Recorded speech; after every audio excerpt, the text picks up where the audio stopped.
الرحيم الحمد لله رب العالمين والصلاة والسلام على أشرف الأنبياء والمرسلين وعلى آله وصحبه أجمعين أما بعد أعوذ بالله السميع العليم من الشيطان الرجيم يا أيها الذين آمنوا اتقوا الله حق تقاته ولا تموتن إلا وأنتم مسلمون رب اشرح لي صدري ويسر لي أمري واحلل عقدة من لساني يفقهوا قولي اللهم علمنا ما ينفعنا وانفعنا بما علمتنا وزدنا علما. ഏറെ പ്രിയം നിറഞ്ഞ സത്യവിശ്വാസികളെ, വിശ്വാസിനികളെ, സഹോദരങ്ങളെ, രക്ഷിതാക്കളെ, അല്ലാഹു സുബ്ഹാനഹു വ തആലയെ സൂക്ഷിച്ചുകൊണ്ട് തഖ്വയോടുകൂടി നമ്മുടെ ജീവിതത്തിന്റെ ഓരോ നിമിഷങ്ങളും ചിട്ടപ്പെടുത്തി ജീവിക്കണേ എന്ന് ആത്മാർത്ഥമായി ആമുഖമായി ഓർമ്മപ്പെടുത്തുകയാണ്.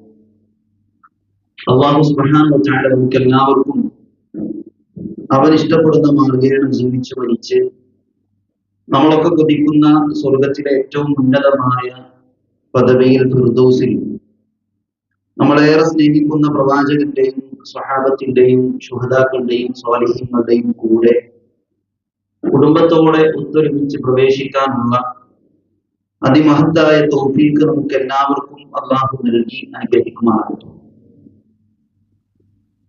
പരിശുദ്ധ റമദാൻ കാത്തിരുന്നതിനേക്കാൾ വേഗതയിൽ നമ്മളിൽ നിന്ന് വിട പറഞ്ഞുകൊണ്ടിരിക്കുകയാണ്. റമദാനിന്റെ പകുതി ദിവസങ്ങൾ വളരെ വേഗത്തിലാണ് നമ്മളിൽ നിന്ന് വിട ചൊല്ലിയിട്ടുള്ളത്. പരിശുദ്ധ ഖുർആനിൽ അല്ലാഹു റമദാനിനെ കുറിച്ച് സൂചിപ്പിച്ചത് തന്നെ 30 ദിവസം ഒരു മാസം എന്നൊന്നുമല്ല.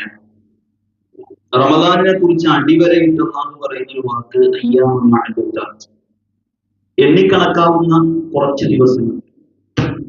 അങ്ങനെ പ്രയോഗിച്ചതിന്റെ പിറകിലുള്ള പൊരുൾ പണ്ഡിതന്മാർ എടുത്തു പറയുന്നുണ്ട്.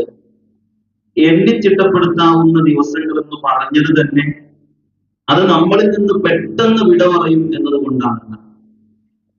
ഏതായാലും ശേഷിക്കുന്ന ദിവസങ്ങൾ ആഫിയത്തോടുകൂടി കൂടുതൽ നന്മ ചെയ്ത് സജീവമാകാനും കഴിഞ്ഞ ദിവസങ്ങളിൽ നമ്മൾ ചെയ്ത ഇബാദത്തുകൾ അതിന്റെ അപാകതകളൊക്കെ പരിഹരിച്ച് പരിപൂർണമായി സ്വീകരിച്ച് പ്രതിഫലം ലഭിക്കാനും അല്ലാഹു നമുക്ക് തൗഫീഖ് ചെയ്യട്ടെ.